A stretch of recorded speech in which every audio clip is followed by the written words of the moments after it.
Billonario encuentra a un niño sin hogar bailando para su hija paralizada. Lo que sucede después te sorprenderá.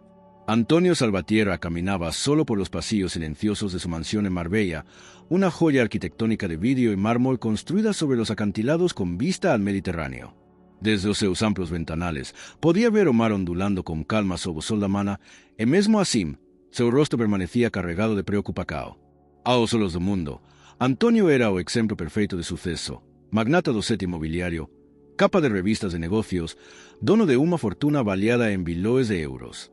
Mas nenhuma dessas conquistas preenchia o veicio que se instalara en sua casa desde o acidente de Clara. Sua filha, de apenas 10 anos, había sido a alegría da familia. Inteligente, sensível e como um sorriso capaz de iluminar qualquer ambiente, Clara era o coração pulsante da mansão Salvatierra. Até o dia em que o motorista distraído cruzou o sinal vermelho. O carro onde ela estava com mamãe foi atingido com violência. A mulher de Antonio morreu na hora.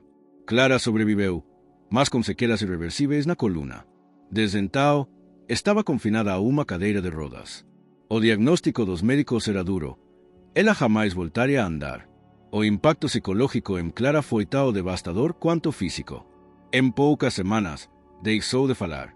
Passou a recusar comida, não reage a brinquedos, música ou visitas. Nenhuma terapia parecia surtir efeito. Antonio, desesperado, contratou os melhores especialistas da Europa, viajou com ela para clínicas na Suíça, experimentou desde métodos tradicionais até abordagens alternativas. Mas o olhar veicio da filha permanecia, como se ela tivesse desistido de viver. Todos os dias, Antonio sentava-se ao lado dela, tentando iniciar conversas, lendo livros em voz alta, mostrando vídeos de quando viajavam juntos para as Ilhas Baleares. Mas a menina não sorria, não olhava nos olhos, apenas fixava o nada através da janela. A ausência de sua voz, de seu riso, fazia a mansão inteira parecer um túmulo silencioso. Seus funcionários andavam pelos corredores quase em pontas de pés, como se temessem perturbar aquela tristeza suspensa no ar. Antonio raramente participava de reuniões presenciais. Coordenava tudo por videoconferência, delegando tarefas que antes fazia questão de supervisionar pessoalmente. Sua atenção estava voltada integralmente para Clara. Já não importavam mais os números da bolsa, os lançamentos de novos empreendimentos ou as reuniões com ministros e prefeitos. Nada tinha sentido se sua filha continua presa naquele mundo silencioso.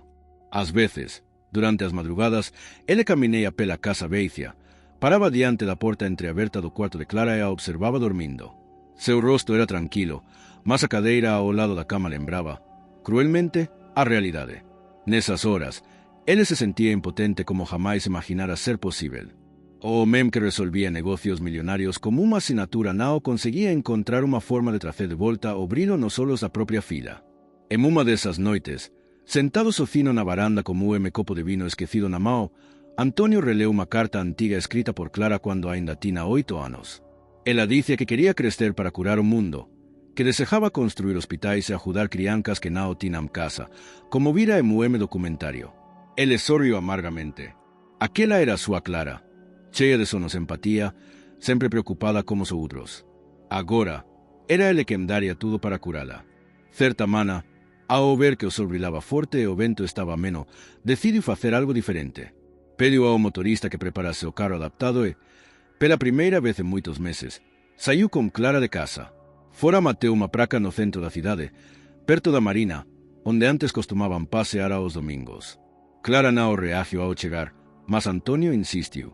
Comprou um sorvete de limão, o favorito dela, e ofereceu em silêncio. Ela não aceitou, mas olhou de relance para o grupo de crianças correndo atrás de pombos. Foi o primeiro movimento espontâneo em semanas. Antonio sentiu uma fagulha de esperança. Talvez, pensou, fosse esse o caminho, reconectá-la com o mundo real, com as ruas, com as pessoas. Algo dentro dele dizia que precisava tentar mais, mesmo sem saber ao certo o que procurava. Foi nessa tarde, quando o sol já se inclinava no céu, que algo ou alguém cruzaria seu caminho, mudaria tudo. E, embora ele ainda não o soubesse, o que estava prestes a acontecer não envolveria clínicas de luxo, tampouco especialistas renomados. Viria de onde menos se espera, da calcada, da rua, do improvável. El bullicio de la plaza central contrastaba con el silencio opresivo de la mansión, donde Clara había pasado los últimos meses. Las terrazas estaban llenas de turistas tomando café, los vendedores ambulantes ofrecían globos de colores, y al centro, un grupo de músicos callejeros improvisaba melodías alegres. Antonio empujaba suavemente la silla de ruedas de su hija, intentando que los estímulos del lugar despertaran algún interés en ella. La niña observaba de manera ausente, con los brazos apoyados sobre las piernas inmóviles, pero sus ojos parecían moverse un poco más que costumbre, como si algo en ese entorno chispeante de vida comenzara a rozar su atención. Antonio decidió caminar despacio alrededor de la fuente principal. El agua saltaba con destellos dorados bajo el sol de la tarde, y algunas parejas se detenían a tomarse fotografías. De pronto, un murmullo creciente empezó a rodearlos. Varias personas se habían detenido en círculo para observar algo en el centro de la acera. Intrigado, Antonio se aproximó, girando con cuidado la silla de Clara hasta conseguir un mejor ángulo de visión. Fue entonces cuando lo vio. Un niño, descalzo, con la ropa desgastada y el cabello alborotado, danzaba con una energía magnética, moviendo el cuerpo con una soltura que parecía imposible para alguien de su edad. El niño giraba, saltaba, caía al suelo y volvía a levantarse con gracia. Cada paso parecía brotarle del alma. Sus movimientos no seguían una coreografía conocida, sino que parecían nacer del instinto, una mezcla de flamenco callejero con pasos modernos que arrancaban aplausos de la gente reunida. Lo más sorprendente no era la técnica, sino la sonrisa que llevaba en el rostro, amplia, sincera, llena de vida. A pesar de la suciedad de su piel y de la pobreza evidente en su ropa, transmitía una alegría contagiosa. Antonio estaba a punto de apartarse, pensando que no era más que otro artista callejero, cuando notó algo inesperado. Clara, que hasta entonces había permanecido inmutable, estaba observando con atención. Sus labios se habían curvado apenas, un gesto diminuto que para cualquiera podría pasar desapercibido, pero que para un padre era un milagro. Era la primera señal de emoción desde el accidente. Antonio se quedó inmóvil, con el corazón golpeándole el pecho, sin atreverse a interrumpir el momento. El niño continuaba su danza, dando vueltas sobre sí mismo y haciendo piruetas improvisadas. Un grupo de adolescentes comenzó a animarlo, marcando el ritmo con palmas. El círculo se estrechaba, la multitud disfrutaba del espectáculo improvisado, y el aire estaba cargado de una energía vibrante. En medio de aquel torbellino de movimiento y risas, Clara dejó escapar un suspiro. Su mirada se iluminó por un instante, y luego, lentamente, un verdadero destello de sonrisa apareció en su rostro. Antonio sintió que el mundo entero se detenía. Ese pequeño gesto era más valioso que cualquier fortuna acumulada. El niño, ajeno a la importancia de lo que acababa de provocar, terminó su improvisación con un salto y una reverencia. El público estalló en aplausos y algunos dejaron monedas a sus pies. El pequeño se inclinó rápidamente para recogerlas, guardándolas en un bolsillo raído. No parecía avergonzado, sino acostumbrado a ese ritual. Fue entonces cuando sus ojos se cruzaron con los de Clara. Él notó que la niña lo miraba distinto a los demás. No era curiosidad, ni compasión, ni simple admiración. Había algo genuino, como si ella viera en él más que un bailarín callejero. Antonio observó cómo Clara mantenía la mirada fija en el niño, incapaz de apartarla. Decidió acercarse un poco más, empujando la silla hasta situarla frente al círculo. El niño levantó la barbilla y, sin dudarlo, se dirigió hacia ellos. La gente se apartó levemente, intrigada por esa interacción inesperada. El pequeño, con el rostro sudado y la respiración agitada, se paró frente a Clara y sonrió. La niña, para sorpresa de todos, respondió con otra sonrisa, leve pero clara. Antonio sintió un nudo en la garganta. ¿Te ha gustado?, preguntó el niño, inclinándose para quedar a la altura de Clara. Ella no contestó con palabras, pero asintió despacio. Antonio, conmovido, intervino. Le ha encantado. ¿Cómo te llamas, muchacho? Me llamo Iker, respondió él, con un brillo de orgullo en la voz, aunque sus ropas y su aspecto decían lo contrario. Antonio lo estudió por un momento. No llevaba zapatos, solo unos calcetines agujereados. Su camiseta estaba manchada y tenía remiendos en los codos. Aún así, irradiaba una confianza que resultaba desconcertante. Clara lo seguía mirando como si de repente hubiera descubierto un mundo nuevo. «Bailas muy bien, Iker», dijo Antonio con tono serio. «¿Dónde has aprendido?». El niño se encogió de hombros. En la calle, y un poco en un centro de barrio, cuando todavía podía ir. Su voz se quebró apenas, pero enseguida recuperó la sonrisa. «Pero aquí es donde de verdad aprendo. La gente me enseña con sus palmas con sus risas. Clara, sorprendiendo a su padre, murmuró un sonido, un leve intento de palabra.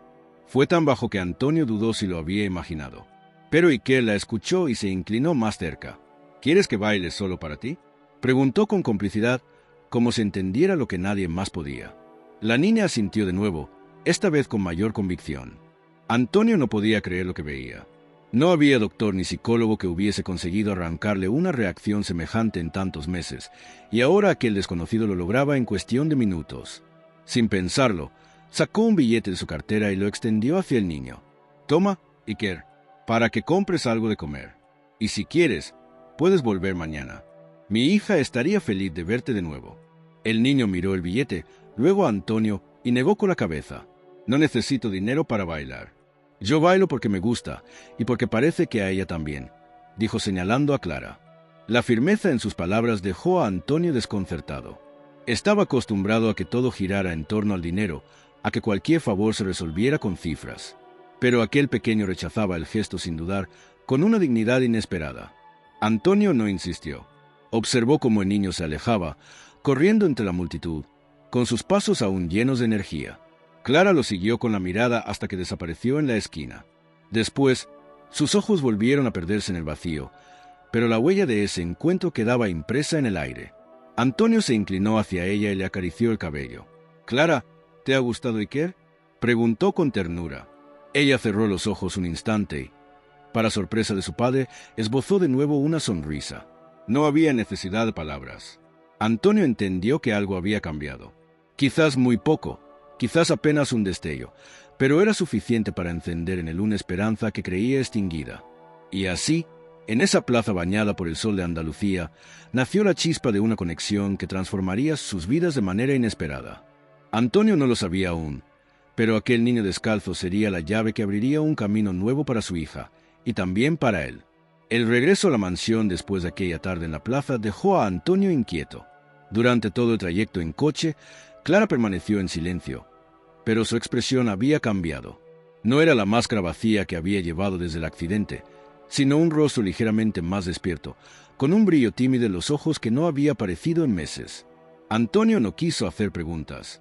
Se limitó a acompañarla, con el corazón latiendo más rápido de lo habitual, sabiendo que había presenciado un milagro diminuto pero poderoso. Esa noche apenas pudo dormir. La imagen del niño descalzo, girando con una sonrisa en el rostro, lo perseguía sin descanso.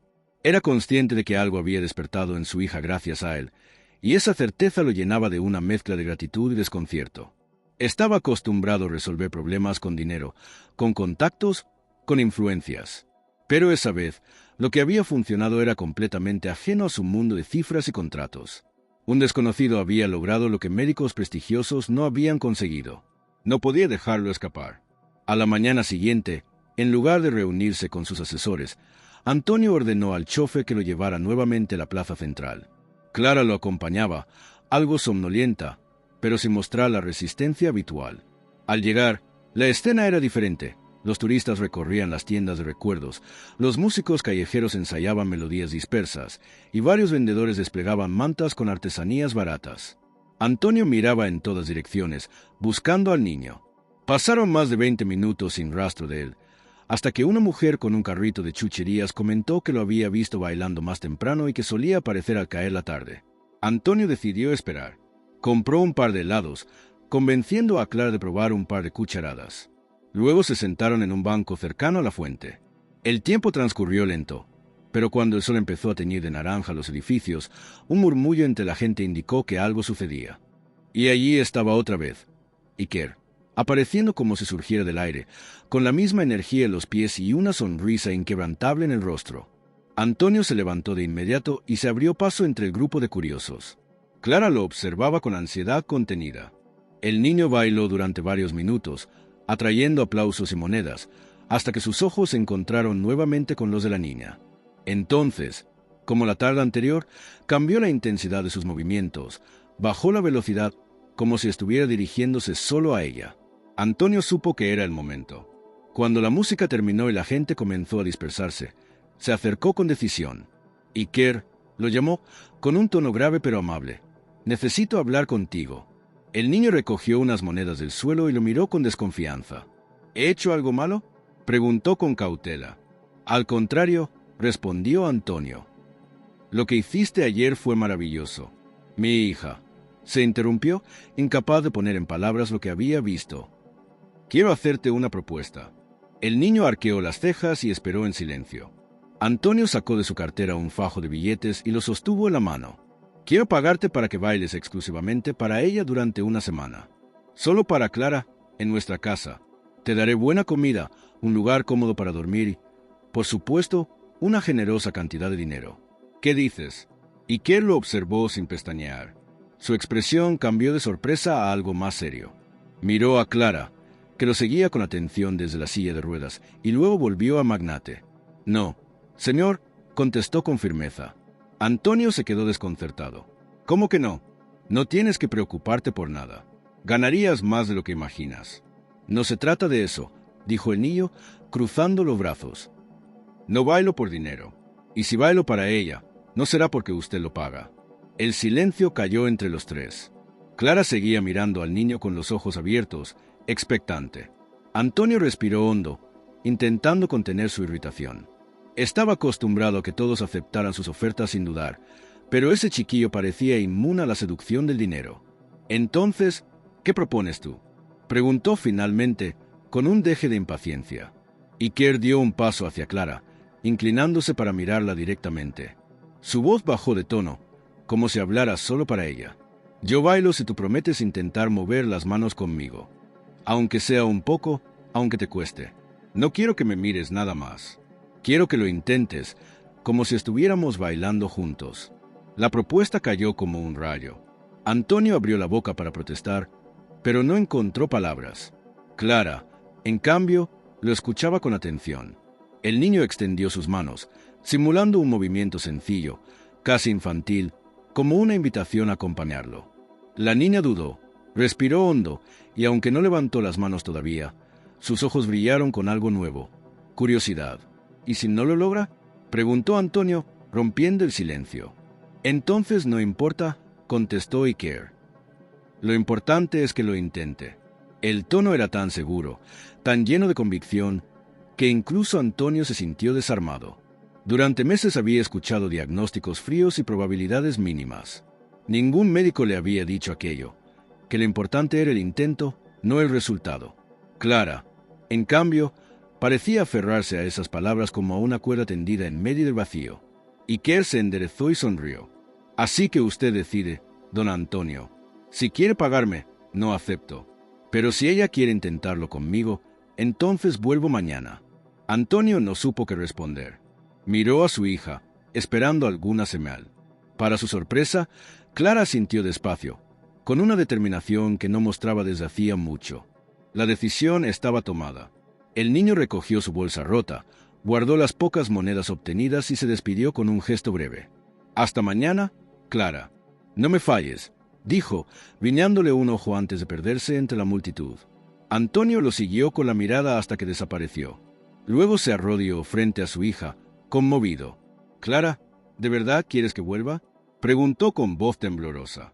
Ella levantó apenas los labios en una sonrisa y, aunque no habló, no necesitó hacerlo. Su respuesta estaba escrita en sus ojos. Por primera vez en mucho tiempo, Antonio sintió que la esperanza no era un espejismo. Era real, y venía en forma de un niño descalzo que había puesto condiciones donde él solo había ofrecido dinero. Y mientras regresaban a casa, con la brisa nocturna acariciando las calles de Marbella, comprendió que un camino nuevo se abría ante ellos, inesperado y desafiante. Un camino donde la voluntad de su hija y la alegría de un pequeño bailarín marcarían el rumbo. El día siguiente amaneció con un aire distinto en la mansión Salvatierra. Antonio se levantó temprano, nervioso como si lo esperara una reunión decisiva. Paseó por el comedor, revisó los correos en su tableta, pero nada lograba concentrarlo. La imagen de Iker volviendo a la plaza con su sonrisa desbordante lo mantenía inquieto. En el fondo, temía que no pareciera, que todo hubiese sido una chispa fugaz y que Clara volviera a hundirse en la apatía. Sin embargo, cuando se asomó al cuarto de su hija, la encontró despierta, sentada en la cama, con una expresión expectante. Ella no preguntó, pero sus ojos transmitían una certeza silenciosa. Confiaba en que el niño regresaría. Por la tarde, Antonio ordenó que prepararan el jardín interior, un espacio amplio rodeado de olivos y bugambillas que Clara solía frecuentar antes del accidente. Allí instalaron una sombrilla y un par de sillas. El mayordomo, sorprendido, preguntó si esperaba visita. Antonio se limitó a responder que tendrían un invitado especial. Nadie más insistió. Los empleados estaban acostumbrados a sus caprichos, aunque este no parecía uno de los habituales. A la hora convenida, el timbre de la entrada sonó. Un guardia abrió la puerta y apareció Iker, con la misma ropa gastada y una mochila pequeña colgada del hombro. No traía zapatos nuevos ni señales de haber aceptado ayuda de nadie. Caminaba con paso firme, como si no le impresionara la magnitud de la propiedad. Antonio lo observó desde el balcón superior y pensó, sorprendido, que aquel niño tenía más dignidad que muchos empresarios con quienes había tratado. «¿Has venido?», dijo Clara en voz baja, cuando lo vio entrar en el jardín. Iker le sonrió con naturalidad. «Claro que sí. ¿Acaso pensaste que me iba a olvidar?». Antonio se sentó a un lado, con una mezcla de escepticismo y curiosidad. El niño dejó su mochila en el suelo y comenzó a estirarse como si se preparara para una función. Luego se colocó frente a Clara y levantó las manos, invitándola a imitarlos. «¿Lista?», preguntó con complicidad. Clara tragó saliva y, después de un instante de duda, levantó con esfuerzo los dedos de la mano derecha. El movimiento fue mínimo, apenas perceptible, pero suficiente para que Iker soltara una exclamación de ánimo. «Eso es. Así se empieza». Antonio contuvo la respiración. Llevaba meses escuchando que la movilidad de Clara era improbable, que los nervios dañados no responderían. Y, sin embargo, allí estaba, esforzándose por mover los dedos. No era un milagro, pero era un principio. El niño comenzó a bailar, esta vez sin público ni aplausos. Sus movimientos eran más suaves, diseñados para que Clara pudiera seguirlos con los ojos y con las manos. La niña intentaba levantar poco a poco ambas extremidades, imitando los gestos. Sus músculos temblaban, pero no se rendía. Antonio, al borde de las lágrimas, no quiso interrumpir. La escena se repitió día tras día. Iker llegaba puntual al atardecer, bailaba frente a Clara y la animaba a participar. A veces inventaba juegos. Hacía un movimiento y le pedía que lo repitiera, luego lo simplificaba si veía que ella se frustraba. Otras veces contaba historias mientras danzaba, como si cada paso narrara algo. Clara lo escuchaba fascinada y, poco a poco, empezó a comunicarse con él. Al principio eran gestos, luego palabras sueltas, hasta que una tarde pronunció con claridad su nombre. «¿Qué?», lo llamó con voz frágil, pero firme.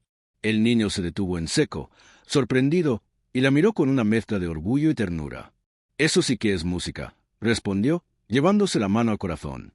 Antonio presenció aquel momento con un nudo en la garganta. Su hija había pronunciado la primera palabra desde el accidente y había sido el nombre de un niño de la calle. Con el paso de las semanas, la relación entre ambos se volvió inseparable. Clara esperaba con ansiedad la hora de la visita. Si algún día llovía, pedía que lo dejaran entrar en el salón principal, donde las lámparas de cristal servían de escenario improvisado.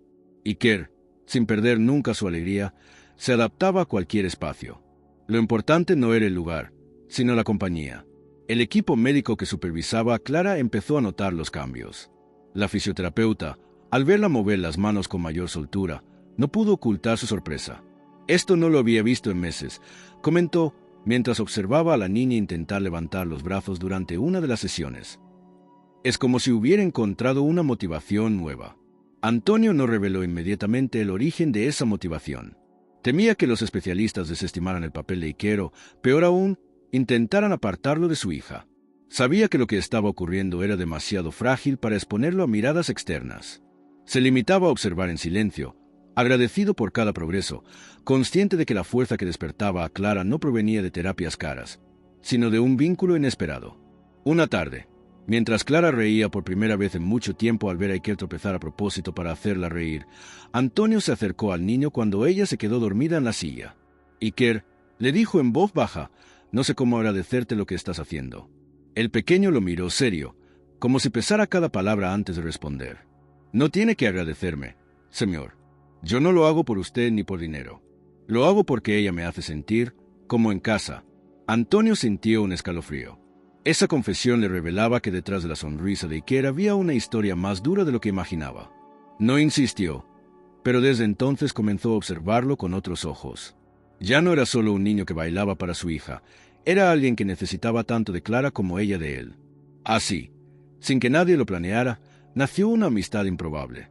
Una niña paralizada que volvía a hablar y un niño de la calle que encontraba un motivo para quedarse. Dos mundos opuestos que, al encontrarse, demostraban que la vida podía cambiar con un simple movimiento de manos. Antonio, que siempre había creído que todo se resolvía con cifras y contratos, empezó a comprender que algunas cosas no se compran ni se negocian.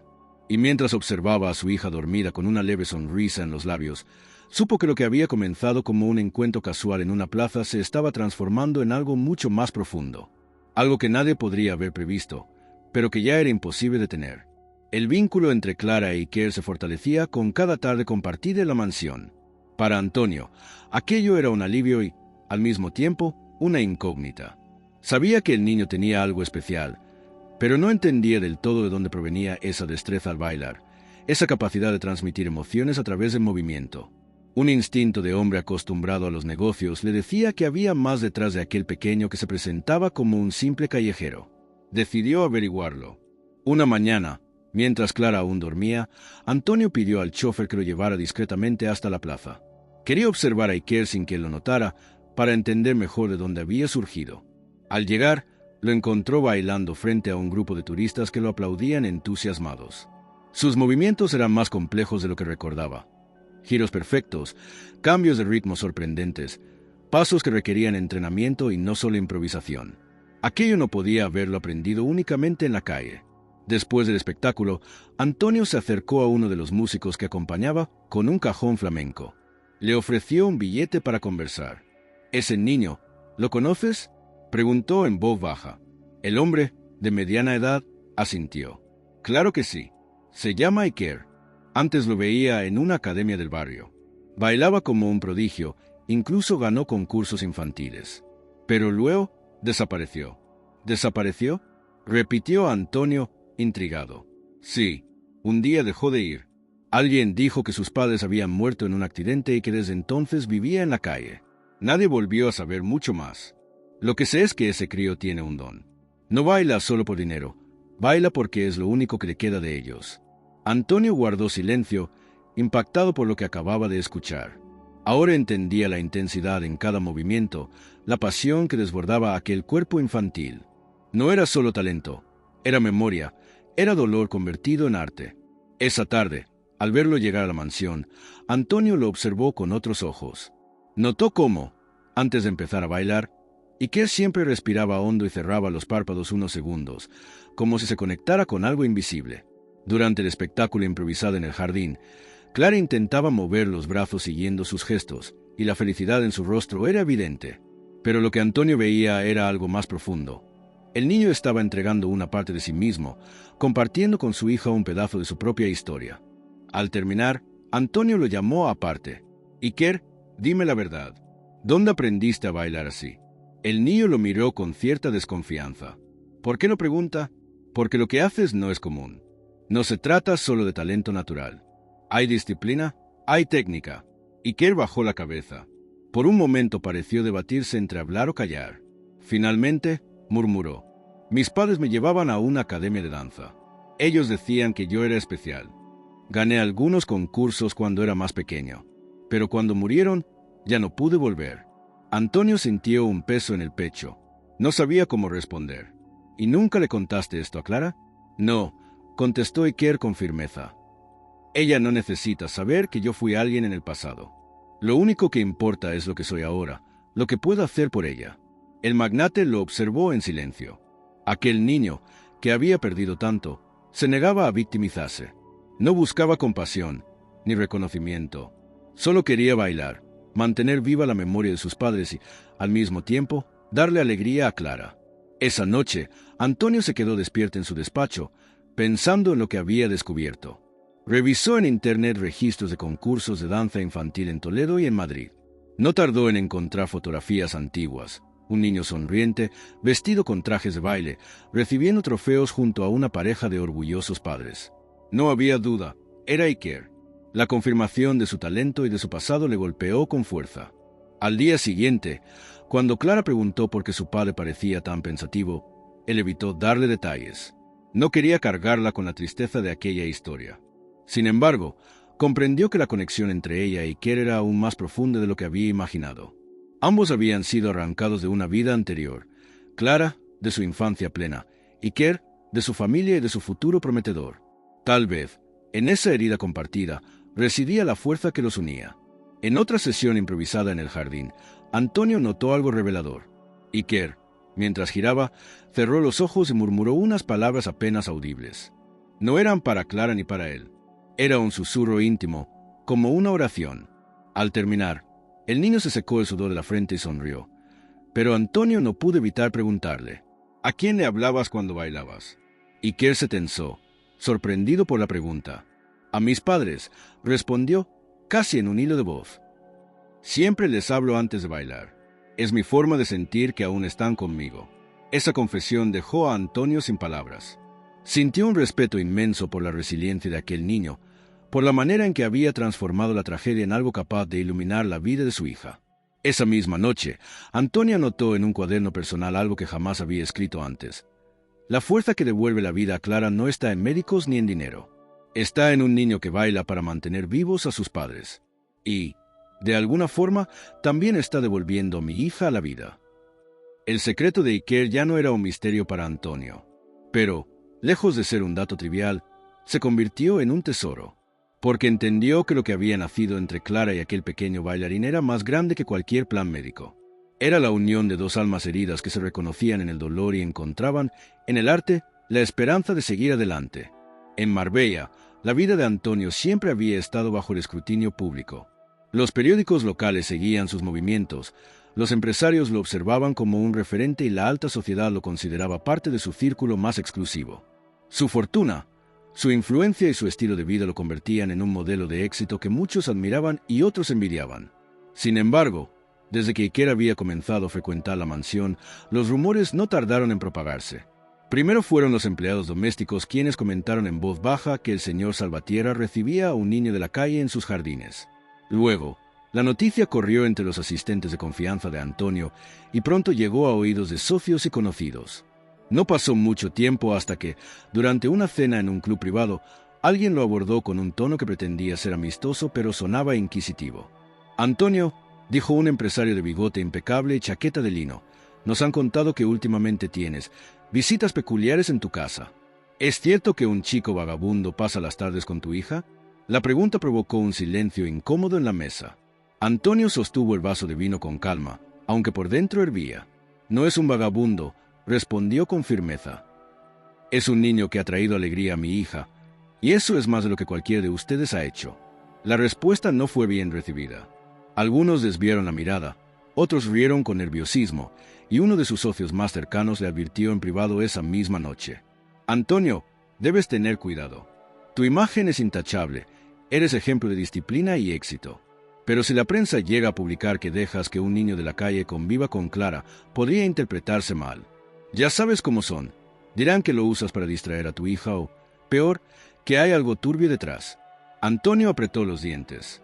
Nunca le había importado demasiado lo que dijeran de él, pero sabía que los rumores podían tener consecuencias reales en sus negocios. Inversionistas nerviosos, contratos en riesgo, acciones que caían por simples titulares. Y, sin embargo, cada vez que pensaba en Clara riendo con Iker, la balanza se inclinaba hacia un solo lado. Su hija estaba recuperando la vida gracias a ese niño, y nada se comparaba con eso. Los comentarios se intensificaron en los días siguientes. Una revista social publicó una nota insinuando que Antonio había adoptado a un joven indigente. Las fotografías tomadas con teleobjetivo desde las inmediaciones de la mansión mostraban a Iker entrando por la puerta principal, siempre con su mochila raída. La nota, cargada de morbo, sugería que el magnate estaba poniendo en riesgo la seguridad de su hija al permitir la cercanía de alguien sin antecedentes verificables. La presión creció. Varios miembros del consejo de administración de su empresa le pidieron explicaciones en una reunión. Uno de ellos, un hombre mayor con voz grave, lo enfrentó directamente. «Antonio, no puedes exponerte de esta manera. La reputación de la compañía depende también de tu vida personal. Nadie entiende por qué permites que ese niño de la calle esté en tu casa». Antonio escuchó sin interrumpir, pero cuando llegó su turno, su respuesta fue contundente. Ese niño se llama Iker. Y gracias a él, mi hija ha vuelto a sonreír. Si alguno de ustedes tiene un problema con eso, puede retirarse de mis proyectos ahora mismo. El silencio que siguió fue helador. Nadie se atrevió a replicar, pero la tensión era evidente. Antonio había trazado una línea clara entre su vida profesional y su vida personal y no estaba dispuesto a sacrificar a Iker en el altar de las apariencias. En la mansión, Clara parecía ajena a todo aquel ruido exterior.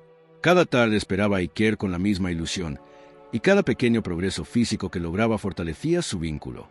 Antonio decidió mantenerla al margen de las críticas, pero sabía que tarde o temprano la sociedad intentaría alcanzar esa burbuja de felicidad. Una noche, durante una gala benéfica organizada en un hotel de lujo, el tema salió a relucir de nuevo. Una mujer de alta sociedad, conocida por su lengua afilada, se acercó a Antonio con una sonrisa envenenada. «He oído que has cambiado de compañía, Antonio. Ya no te rodeas de empresarios ni de artistas, sino de huérfanos de la calle. ¡Qué gesto tan filantrópico!». Antonio la miró a los ojos y respondió con frialdad: «Señora, prefiero rodearme de alguien auténtico que de máscaras pintadas de oro». La mujer se sonrojó y se apartó, pero los murmullos en la sala crecieron. Aquella noche, Antonio regresó a casa con un peso en el pecho. Sabía que su entorno lo estaba juzgando y que algunos de sus aliados más importantes empezaban a dudar de él. Sin embargo, al entrar en el jardín y ver a Clara reír mientras Iker inventaba una coreografía absurda para hacerla reír, comprendió que había tomado la decisión correcta. No obstante, las advertencias de sus socios no eran exageradas. El ruido mediático aumentaba y algunos periodistas habían comenzado a investigar a Iker. Habían descubierto su pasado en la academia de danza y el accidente de sus padres, pero lo presentaban como un relato sensacionalista, el huérfano bailarín que conquistó la mansión del magnate. Antonio sabía que aquello solo era el inicio de una tormenta mayor. Esa misma noche, después de que Clara se quedara dormida, llamó a su abogado personal. «Necesito que investigues todas las posibles implicaciones legales de tener a Iker en mi casa. No quiero que mañana alguien me acuse de explotación o de cualquier otra barbaridad». El abogado, sorprendido por la petición, prometió analizar la situación. Antonio sabía que la batalla apenas comenzaba. No solo tendría que proteger a su hija y al niño, sino también enfrentarse a una sociedad incapaz de comprender que a veces la salvación llega desde los lugares más inesperados. Y mientras las luces de la mansión se apagaban, en los círculos de poder de Marbella empezaba a formarse un consenso silencioso. Antonio Salvatierra estaba cambiando y algunos no estaban dispuestos a aceptarlo. Los días siguientes a la creciente presión social fueron particularmente tensos para Antonio. Aunque él intentaba disimular, Clara percibía que algo perturbaba a su padre. Lo notaba en la manera en que a veces se quedaba callado mientras cenaban, o en las llamadas telefónicas que recibía a altas horas de la noche, siempre con un tono grave que no quería que ella escuchara.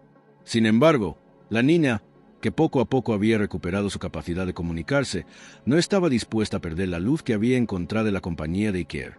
Una tarde, mientras Antonio trabajaba en su despacho, Clara pidió papel y lápiz a una de las asistentes de la casa.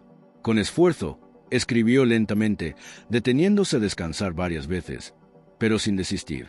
Sus manos todavía eran torpes, aunque con cada letra trazada demostraba la determinación que Iker le había enseñado. Cuando terminó, dobló la hoja y la guardó en su regazo. Esperó a que su padre terminara la jornada y lo vio entrar en el salón, con el rostro cansado pero intentando sonreír para ella. Sin decir palabra, Clara extendió la carta. Antonio la tomó con curiosidad. Al abrirla, su expresión cambió. La letra era irregular, con trazos inseguros, pero el mensaje estaba claro. «Papá, no quiero otros juguetes, ni música, ni viajes. Solo quiero a Iker. Con él me siento viva. Déjame estar con él, aunque el mundo no lo entienda». Antonio leyó y releyó esas frases, sintiendo que cada palabra lo atravesaba como un cuchillo. Era la primera vez que su hija expresaba con tanta claridad lo que deseaba desde el accidente. Se sentó junto a ella y la abrazó con fuerza, intentando controlar la emoción que lo desbordaba. «Clara, ¿sabes lo que esto significa?», preguntó con voz quebrada. Ella lo miró fijamente, con una madurez impropia para su edad. «Significa que necesito a Iker», susurró. Ese instante marcó un antes y un después. Antonio comprendió que ya no podía seguir dudando entre proteger su reputación o permitir que su hija siguiera creciendo al lado de aquel niño. La elección de Clara era clara y contundente. Había encontrado en Iker algo que ninguna terapia ni fortuna podían darle. Esa misma noche, Antonio convocó a una reunión con los empleados más cercanos. A partir de ahora, Iker es parte de esta casa, declaró con tono firme.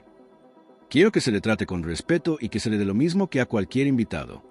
Quien tenga algún problema con esto, puede marcharse. Hubo murmullos discretos, pero nadie se atrevió a contradecirlo. El peso de la autoridad de Antonio era incuestionable. Sin embargo, él sabía que esta decisión tendría consecuencias fuera de los muros de la mansión. Al día siguiente, al despertar, Clara encontró a Iker en el jardín, ya esperándola. No necesitó decir nada. La sonrisa en el rostro de la niña fue suficiente para que él entendiera que algo había cambiado. Durante la sesión de baile, Clara no solo movió las manos, sino que intentó levantar ligeramente los brazos. Sus músculos temblaban y el esfuerzo era evidente, pero la determinación en su mirada era la prueba de que estaba dispuesta a luchar. Antonio observaba desde la distancia, con el corazón henchido de orgullo. Sabía que la decisión de su hija no era un capricho pasajero. Era la chispa de una recuperación que ningún médico había previsto. Y si ella había elegido a Iker como su compañero en ese camino, él no pensaba negárselo. Pero la batalla con la opinión pública no tardó en recrudecerse. Una cadena nacional de televisión dedicó un reportaje a la historia, cuestionando la presencia de un niño sin hogar en la mansión de un multimillonario. Las imágenes, captadas con cámaras ocultas, mostraban a Iker entrando y saliendo, y los comentarios insinuaban que Antonio estaba descuidando la seguridad de su hija. Esa noche, Antonio apagó el televisor con rabia. Se giró hacia Clara, que había visto parte de la emisión, y trató de tranquilizarla. No hagas caso a lo que dicen. Solo buscan escándalos. Clara, sin embargo, le tomó la mano con fuerza y lo miró con una convicción que lo desarmó. Papá, no me importa lo que digan de ti ni de mí. Solo quiero que no lo alejen de aquí. Antonio acarició su rostro y asintió. Te lo prometo, no dejaré que nadie lo separe de ti. Esa promesa selló la elección de ambos. Padre e hija, unidos, decidieron enfrentar a la sociedad entera si era necesario. Lo que estaba en juego no era la reputación ni los negocios, sino la felicidad y la vida misma de Clara. Esa misma semana, Antonio rechazó una invitación a un importante foro empresarial en Madrid, alegando compromisos personales. En realidad, prefirió quedarse en la mansión, observando cómo Clara, con la ayuda de Iker, daba pequeños pasos en su rehabilitación. No pasos físicos aún, pero sí emocionales, los más importantes. Los dos niños pasaban horas juntos inventando juegos, compartiendo confidencias y descubriendo formas de comunicarse que iban más allá de las palabras. Una tarde, Clara le pidió a Iker que le contara un recuerdo feliz de sus padres. El niño, al principio reacio, terminó narrando cómo su madre solía aplaudir en cada una de sus presentaciones y cómo su padre lo levantaba en brazos para girar con él después de cada premio ganado. Clara lo escuchó con lágrimas en los ojos y luego le contó cómo su madre le enseñaba canciones antes de dormir. Esa complicidad, nacida del dolor compartido, los unía con una fuerza inquebrantable. Antonio, al verlos reír juntos después de aquellas confesiones, comprendió que la elección de Clara no era solo una preferencia. Era una necesidad vital. Ella había decidido, y él respetaría esa decisión, aunque el mundo entero lo señalara. La rutina de la mansión había alcanzado un extraño equilibrio. Iker llegaba cada tarde con la misma puntualidad, Clara lo recibía con una sonrisa, y Antonio encontraba en aquellas horas de baile y juegos una paz que hacía mucho tiempo no conocía. Pero la calma nunca dura demasiado cuando el mundo exterior observa con lupa cada movimiento de un hombre como Antonio Salvatierra. Una mañana de sábado, el timbre principal sonó con una insistencia inusual. El mayordomo acudió a abrir y, al regresar, informó con gesto serio que en la puerta esperaba una funcionaria de los servicios sociales. Antonio dejó de leer los informes que tenía sobre el escritorio y frunció el ceño. No esperaba ninguna visita oficial. Bajó las escaleras y encontró una mujer de mediana edad, con un portapapeles en la mano y una expresión profesional, aunque cargada de cierta severidad. «Señor Salvatierra», dijo ella, extendiéndole una acreditación. «Soy Carmen Ruiz, trabajadora social del ayuntamiento. Hemos recibido varias denuncias sobre la presencia de un menor en esta residencia. Quiero hablar con usted sobre ello». Antonio respiró hondo y la invitó a pasar. La condujo hasta la sala principal, donde el silencio de los ventanales contrastaba con la tensión del momento. No tardó en ir al grano. «Entiendo que se refiere a Iker». «Sí, el niño que visita a mi hija». Carmen asintió, tomando notas. Las denuncias mencionan que podría estar siendo explotado, utilizado para entretener a la niña a cambio de dinero. Eso, de confirmarse, sería muy grave. Antonio sintió una punzada de indignación. Se había preparado para críticas sociales, para titulares sensacionalistas, pero escuchar en voz oficial la palabra explotación le pareció una afrenta insoportable. Eso es absurdo. Iker no está aquí por dinero. Está porque mi hija lo necesita. La trabajadora social lo observó con atención.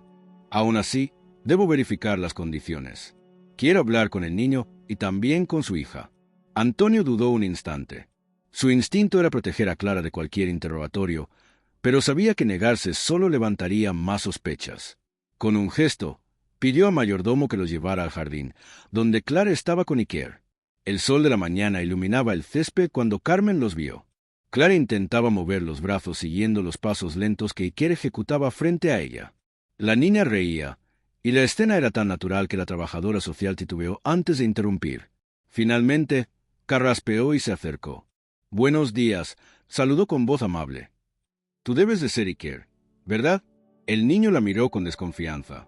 No respondió de inmediato, pero Clara, sorprendiendo a todos, intervino. «Él es mi amigo».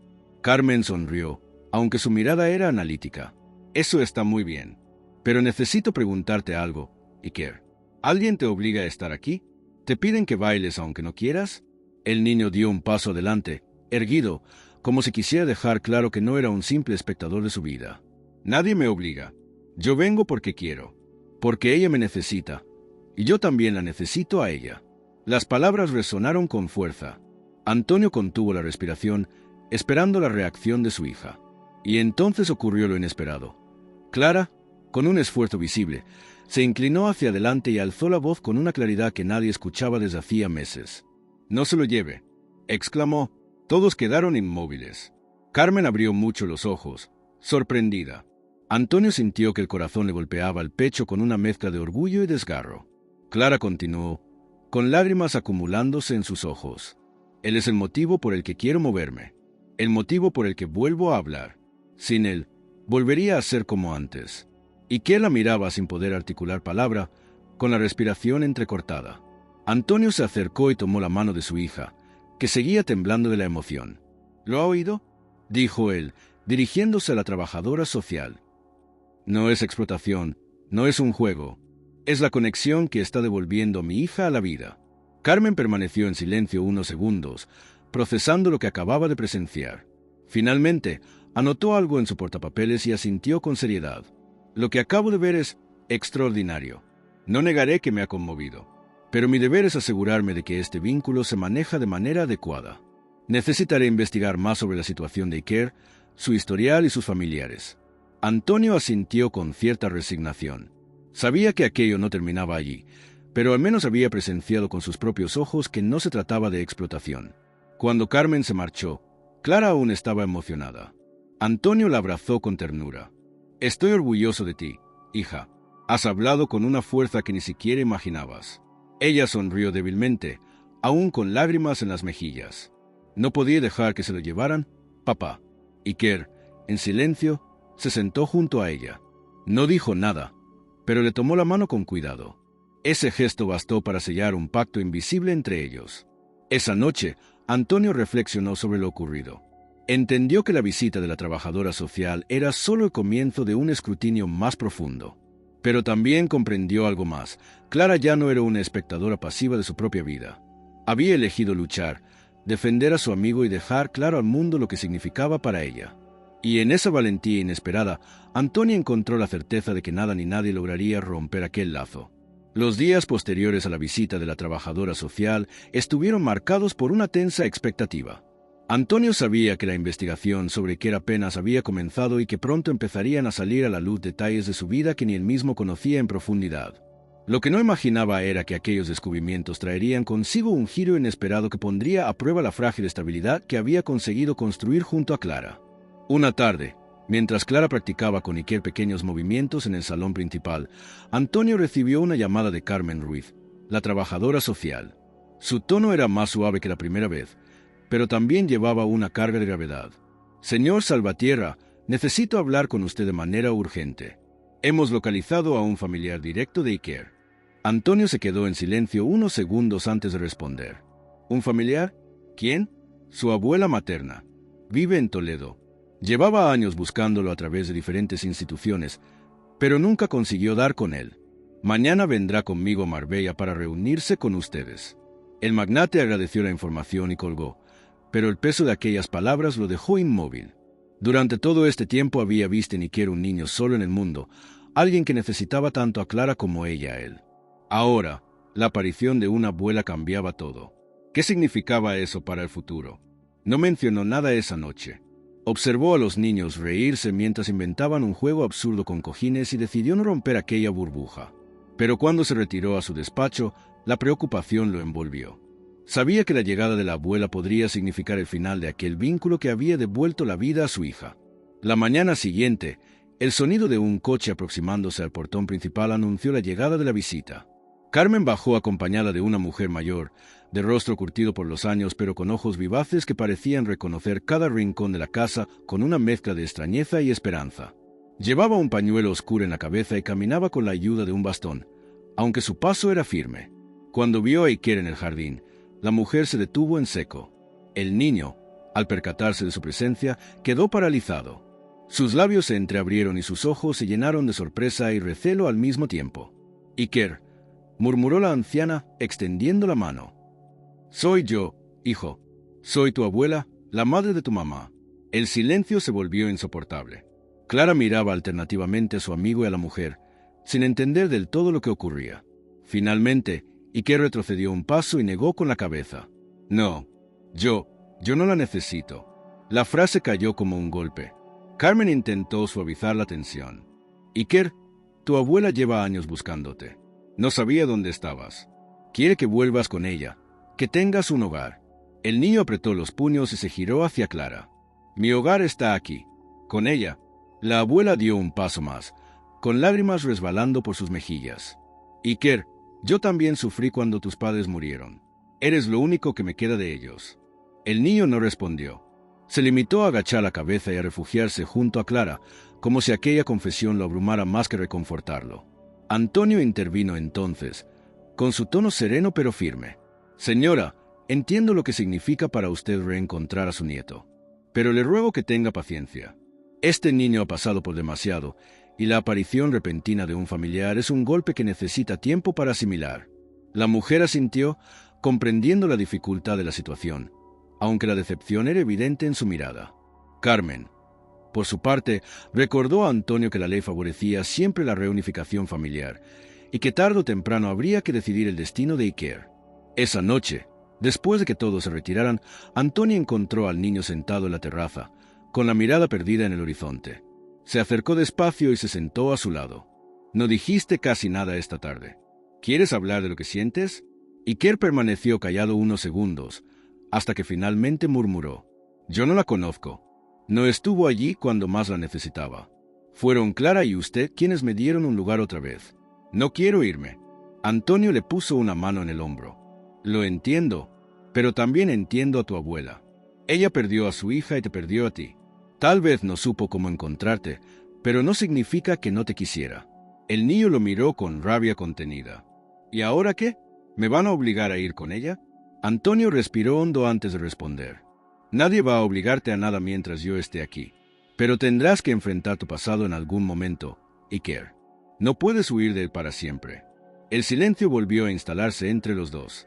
En la habitación contigua, Clara escuchaba sin querer la conversación.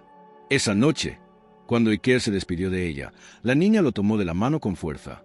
«Si te vas, yo vuelvo a quedarme sola», susurró. Las palabras la desgarraban tanto a ella como a él. Iker se inclinó y le prometió en voz baja: «No me voy a ir, Clara. No quiero». La incertidumbre, sin embargo, ya se había instalado en la mansión. La visita de la abuela no solo había removido el pasado de Iker, sino que había abierto una herida nueva. La posibilidad real de que aquel lazo que había transformado la vida de Clara se rompiera por decisión de otros. Esa noche, mientras Antonio miraba desde su ventana la luna reflejándose en el mar, comprendió que las batallas que se avecinaban serían más duras que las críticas de la élite o los rumores de la prensa. Ahora tendría que luchar contra la ley, contra el pasado, quizás incluso contra la propia voluntad de Iker. El ambiente en la mansión estaba cargado de una tensión silenciosa. Desde la visita de la abuela, Iker se mostraba más reservado, como si temiera que en cualquier momento alguien lo arrancara de la vida que había encontrado junto a Clara. Ella, por su parte, parecía más decidida que nunca a demostrar que su recuperación avanzaba, como si supiera que cada pequeño progreso era un argumento a favor de mantener a su amigo a su lado. Fue en medio de esa atmósfera incierta cuando llegó la noticia de que Clara debía presentarse a un examen médico decisivo en el hospital de Málaga. Los especialistas querían evaluar si estaba en condiciones de iniciar una terapia de rehabilitación más avanzada, un paso que hasta hacía poco parecía inalcanzable. El examen requería que la niña intentara realizar movimientos específicos bajo supervisión médica y los resultados determinarían si se abría la puerta a un tratamiento más intensivo. Cuando Antonio le comunicó la cita a su hija, Clara lo miró con una mezcla de ilusión y temor. «¿Iker puede venir conmigo?», preguntó de inmediato. Antonio vaciló. Sabía que la presencia del niño era crucial para la confianza de Clara, pero también era consciente de que la situación legal de Iker estaba en un terreno resbaladizo. Las autoridades sociales lo vigilaban y cualquier paso en falso podía interpretarse como una irregularidad. «Haré lo posible», le prometió, aunque en su interior sabía que no sería sencillo. Los días previos a la prueba, Clara redobló sus esfuerzos. Con la ayuda de Iker, practicaba movimientos sencillos en el jardín. Levantar los brazos, flexionar los dedos, intentar mantenerlos en el aire unos segundos más. Cada intento era una batalla contra su propio cuerpo, pero también contra el miedo. Iker la alentaba con frases cortas, llenas de convicción. «No te rindas. Si caes, lo intentas otra vez. No importa cuánto tardes». Antonio observaba aquellas escenas con un respeto casi religioso.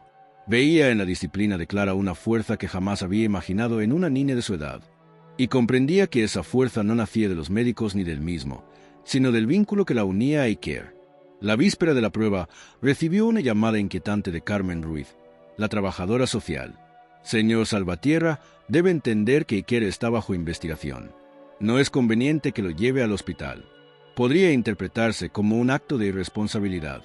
Antonio apretó el teléfono con fuerza. «¿Irresponsabilidad? Mi hija necesita a ese niño. Usted lo vio con sus propios ojos. No es un capricho, es parte de su recuperación». «Lo comprendo», respondió Carmen con tono conciliador. «Pero debo advertirle que si lo hace, habrá consecuencias legales». La conversación terminó sin un acuerdo claro. Antonio se quedó mirando la ciudad iluminada desde su terraza, debatiéndose entre la prudencia y la necesidad de escuchar a su hija. Esa noche casi no durmió. El día del examen, el ambiente en el hospital era frío y aséptico. Clara estaba nerviosa, apretando las manos sobre el regazo de la silla de ruedas. Iker había querido acompañarla, pero Antonio, consciente del riesgo, le había pedido que esperara en la mansión. El niño aceptó a regañadientes, aunque con un gesto de decepción que Antonio no olvidaría fácilmente. Cuando los médicos comenzaron la evaluación, Clara intentó seguir las instrucciones. Movía los brazos con esfuerzo, pero su respiración se agitaba y sus ojos se llenaban de lágrimas.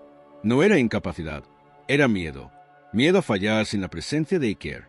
«No puedo», susurró, dejando caer los brazos. Antonio, sentado en una esquina de la sala, sintió un golpe en el estómago.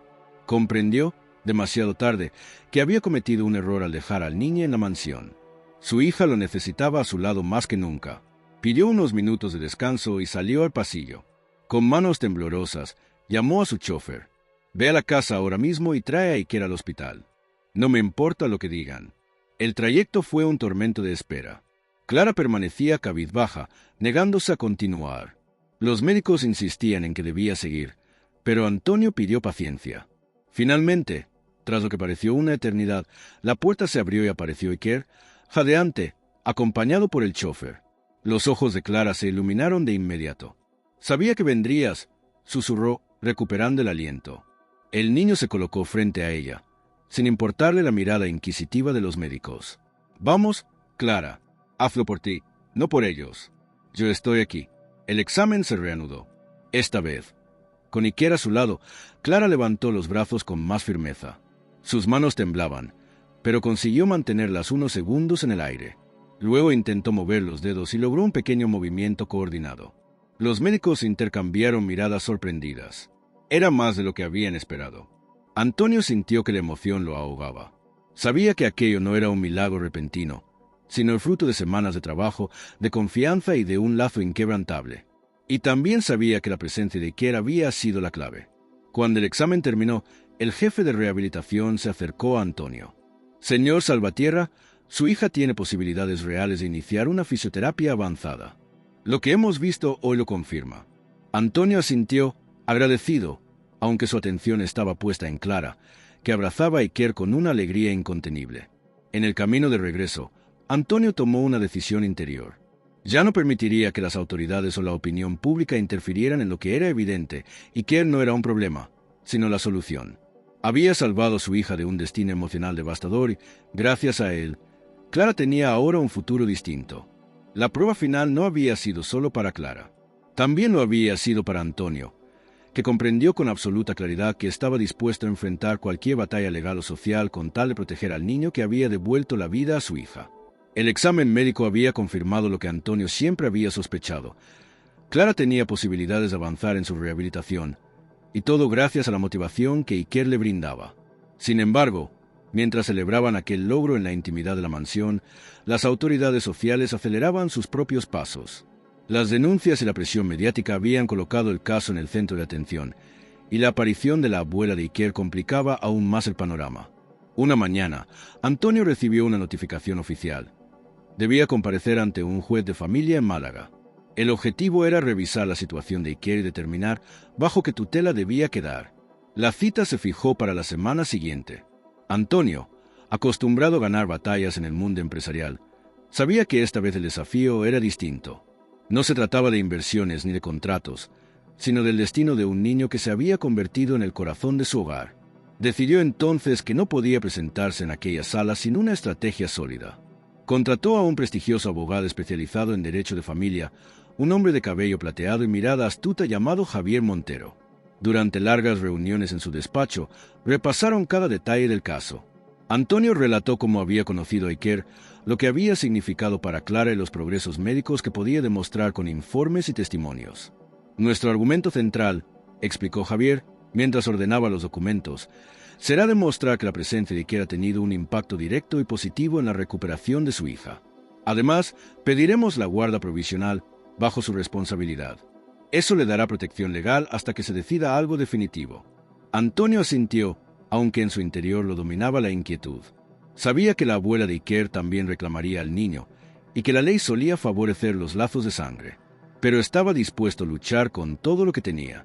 El día de la audiencia, la sala del tribunal estaba llena de expectación. No era común que un caso así involucrara a un magnate tan conocido.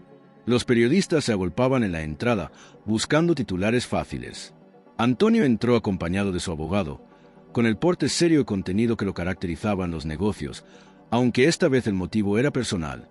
Frente a él, en el otro lado de la sala, estaba la abuela de Iker, con un gesto sereno pero cargado de tristeza. Carmen Ruiz, la trabajadora social, ocupaba un lugar neutral, lista para exponer los hallazgos de su investigación. Y en medio de aquella tensión, Iker permanecía sentado, inquieto, lanzando miradas ansiosas hacia la puerta por donde esperaba ver entrar a Clara. Cuando finalmente apareció, en su silla de ruedas, acompañada por una enfermera, el ambiente cambió por completo. La niña se dirigió directamente hacia Iker, y ambos se tomaron de la mano, ignorando los protocolos de la sala. Aquella imagen, tan simple como poderosa, no pasó desapercibida ni para el juez ni para los presentes. El proceso comenzó con la exposición de Carmen Ruiz. La trabajadora social relató cómo había recibido las denuncias, cómo había comprobado personalmente la relación entre los niños y cómo había constatado el progreso de Clara gracias a Iker. «Es innegable», concluyó, «que la presencia del menor ha tenido un impacto positivo en la recuperación emocional y física de la niña. Sin embargo, también debemos considerar que Iker cuenta con un familiar vivo dispuesto a hacerse cargo de él». Luego fue el turno de la abuela. Su voz temblaba mientras hablaba de la pérdida de su hija y de los años de búsqueda infructuosa de su nieto. «Quiero darle un hogar, juez. No puedo permitir que siga en las calles ni en una situación incierta. Soy su sangre, su familia». Antonio la escuchó en silencio, comprendiendo su dolor, pero cuando llegó su turno se levantó con determinación. Su voz, grave y firme, resonó en la sala. «Excelencia, lo que está en juego aquí no es solo donde vivirá Iker, sino lo que representa para mi hija. Ese niño salvó a Clara de hundirse en un abismo del que ningún médico podía rescatarla. Tengo informes médicos que muestran su progreso desde que él entró en nuestras vidas. Pero más allá de los papeles, lo que pido es que mire a esos dos niños. Mírelos. Dígame si es justo separarlos. El juez observó a Clara, que apretaba la mano de Iker con fuerza.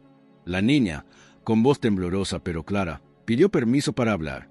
Señor juez, yo no quiero juguetes, ni viajes, ni nada de lo que mi papá pueda comprarme. Solo quiero a mi amigo. Él es mi fuerza. Si lo llevan lejos, yo me quedaré vacía otra vez. Un murmullo recorrió la sala. El juez pidió silencio, aunque era evidente que las palabras de la niña habían tocado a todos. Javier Montero, aprovechando la emoción del momento, presentó la solicitud formal de guarda provisional. Explicó que Antonio ofrecía todas las garantías económicas y sociales para garantizar el bienestar de Iker, y que lo hacía no por conveniencia, sino por el vínculo afectivo demostrado. Tras varias horas de deliberación, el juez regresó con su decisión. La sala se llenó de expectación. He considerado los argumentos de todas las partes. Es cierto que la abuela tiene derecho como familiar directo, pero también es innegable que la relación entre el menor y la familia Salvatierra ha tenido un efecto excepcional en la recuperación de Clara. Por tanto, concedo la guarda provisional del niño al señor Antonio Salvatierra, con supervisión periódica de los servicios sociales. Evaluaremos en 6 meses la posibilidad de adopción definitiva. El alivio inundó a Antonio al escuchar esas palabras.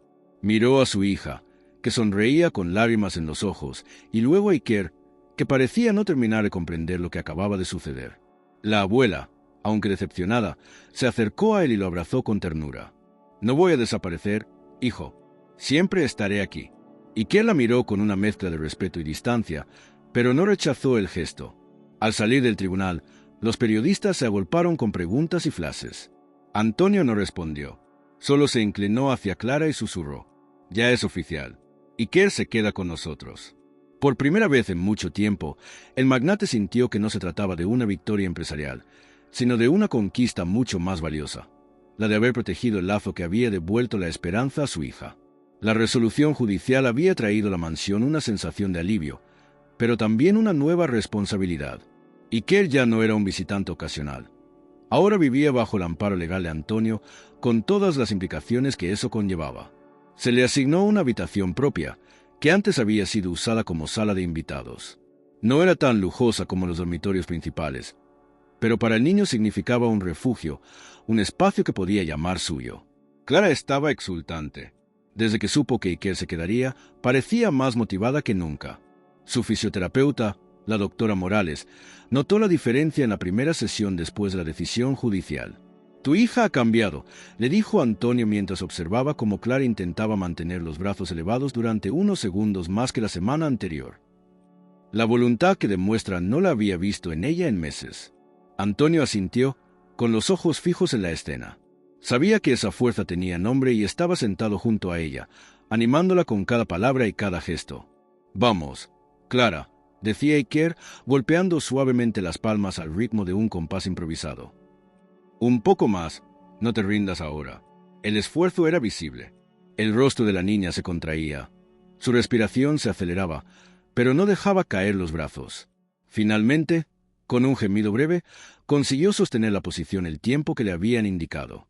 Los aplausos espontáneos de Iker la hicieron reír, agotada pero feliz. La doctora Morales tomó nota en su informe. «Está lista para dar un paso más. Creo que podemos iniciar la terapia de bipedestación». Antonio frunció el ceño, sin entender del todo. «¿Bipedestación?» «Sí», explicó la especialista. «Es un proceso en el que, con ayuda y sujeciones, intentaremos que Clara vuelva a ponerse de pie. No significa que caminará de inmediato, pero es el primer paso hacia ello». La noticia provocó un silencio cargado de emoción. Clara abrió los ojos de par en par y luego miró a Iker como si buscara su aprobación. Él sonrió con esa confianza contagiosa que siempre irradiaba. «¿Lo ves? Te dije que llegarías hasta aquí». Los días siguientes fueron de preparación. La fisioterapia se intensificó y se instalaron en la mansión aparatos especiales traídos desde Madrid. Antonio no escatimó recursos, quería que su hija tuviera lo mejor, pero comprendía que, más allá de la tecnología, el verdadero motor era la voluntad de Clara y el apoyo inquebrantable de Iker. Finalmente llegó el día de la primera sesión de bipedestación. El salón se convirtió en un improvisado gimnasio terapéutico. Estaban presentes la doctora Morales, 2 asistentes, Antonio y, por supuesto, Iker. Clara fue asegurada con arneses y sujetada por un dispositivo que la mantenía erguida. El proceso fue lento y lleno de instrucciones técnicas. La línea apretaba los dientes, concentrada, mientras sus músculos protestaban por un esfuerzo al que no estaban acostumbrados. «Respira hondo, Clara», indicó la doctora. «Vamos a intentar que apoyes un pie en el suelo. Solo uno». El silencio se hizo absoluto. Antonio contuvo la respiración. Iker se colocó frente a ella, moviendo sus manos como si marcara un compás. «No pienses en lo difícil. Piensa en que estás bailando conmigo. Un paso, Clara. Solo un paso». Ella lo miró fijamente, como si extrajera del toda la fuerza que le faltaba. Lentamente, con un esfuerzo monumental, logró desplazar el pie derecho unos centímetros hacia adelante. No era un paso completo, apenas un movimiento controlado por los arneses, pero suficiente para que todos en la sala lo vieran con asombro. Las lágrimas brotaron de los ojos de Antonio. La doctora Morales aplaudió, emocionada, y los asistentes se miraron incrédulos. Clara, agotada, dejó escapar una carcajada entre lágrimas. Iker, sin contenerse, levantó los brazos victorioso. «Lo hiciste, Clara. Diste tu primer paso». El eco de esa frase resonó en la mansión durante el resto del día.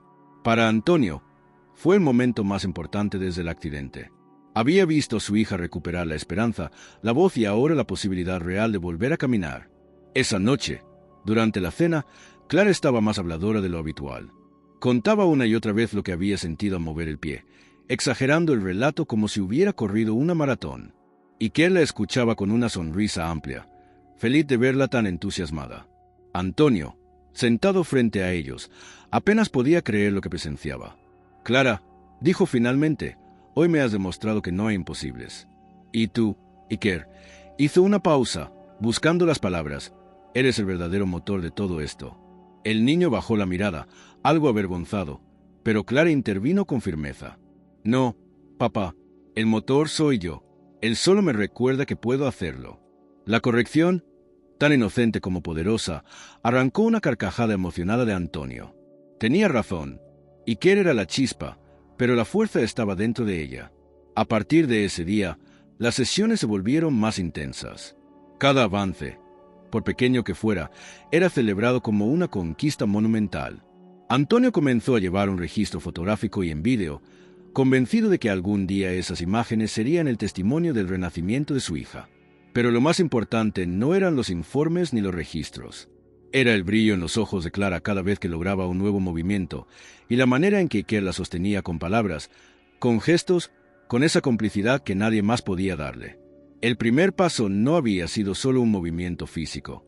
Había sido la prueba de que la esperanza podía convertirse en acción. Y, en lo profundo, todos en la mansión sabían que aquello era apenas el inicio de un camino mucho más largo y desafiante. El invierno comenzó a dar paso a la primavera en Marbella, y con el cambio de estación también se transformaba la vida dentro de la mansión Salvatierra.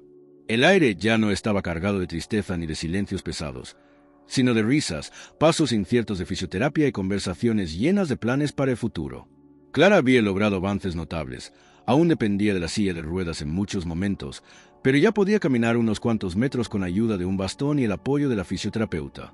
Para una niña a la que se le había negado toda esperanza meses atrás, aquello era una auténtica victoria, y que la acompañaba en cada logro. Le gustaba cronometrar con un viejo reloj que le había regalado Antonio, anotando los segundos que Clara conseguía mantenerse de pie sin apoyo. Convertía cada sesión en un juego, en una pequeña competencia en la que el premio siempre era una carcajada compartida. Clara respondía con entusiasmo, y Antonio observaba cómo su hija recuperaba no solo movilidad, sino también la alegría de vivir. En paralelo, la integración de Iker en la familia se volvía cada día más sólida. Había comenzado a asistir a una escuela cercana, donde al principio fue recibido con recelo por sus compañeros debido a su pasado en la calle. Sin embargo, pronto destacó en las clases de educación física gracias a su agilidad, sobre todo en las actividades artísticas. Los profesores descubrieron que tenía un talento natural para la danza y la expresión corporal y lo animaron a participar en un festival escolar.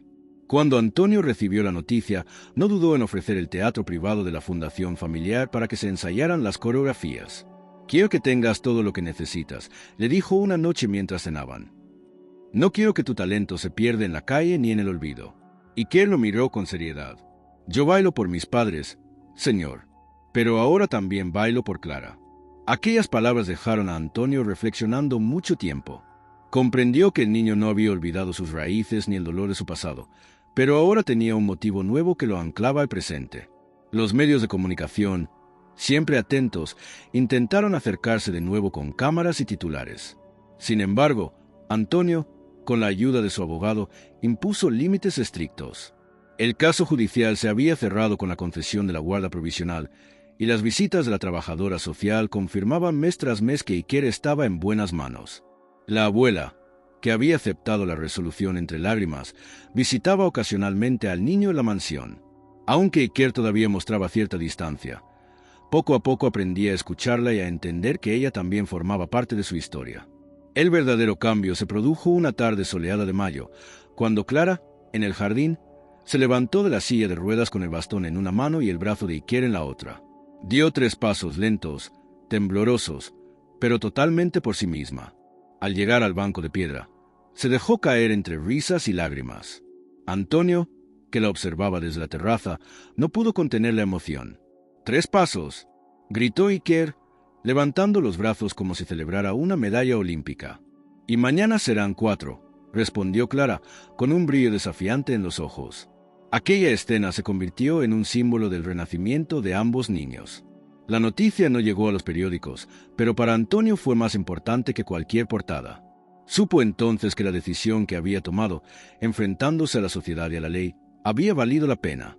Meses después, en una audiencia privada, el juez revisó el caso y, tras constatar los progresos y el vínculo irrompible entre los tres, concedió a Antonio la adopción definitiva de Iker. La abuela, esta vez sin lágrimas de oposición, se levantó y abrazó al niño. «Eres feliz aquí, y eso es lo único que importa». Iker, conmovido, asintió. Por primera vez aceptaba que podía tener 2 hogares, el recuerdo de sus padres y la nueva familia que la vida le había regalado.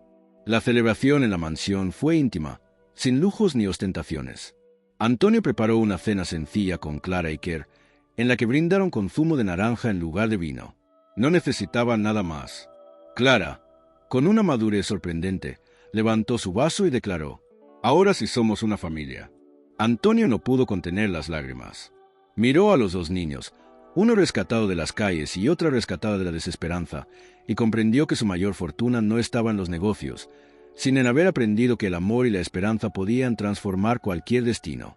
Los meses siguientes consolidaron esa nueva vida. Clara continuaba su rehabilitación con avances constantes, y en las mañanas, antes de ir al colegio, Iker la acompañaba en caminatas breves por el jardín.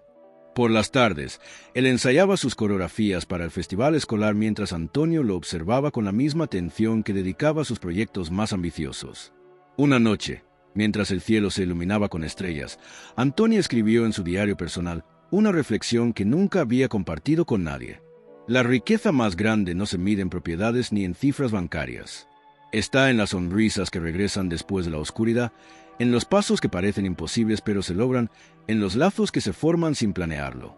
Hoy sé que soy el hombre más afortunado del mundo, no por lo que tengo, sino por quienes tengo a mi lado. En la mansión, que antes había sido un palacio silencioso y sombrío, ahora reinaba una música distinta, la de las risas de 2 niños que habían encontrado en su amistad el camino para sanar. Y en el corazón de Antonio, la certeza de que había construido, al fin, un verdadero hogar.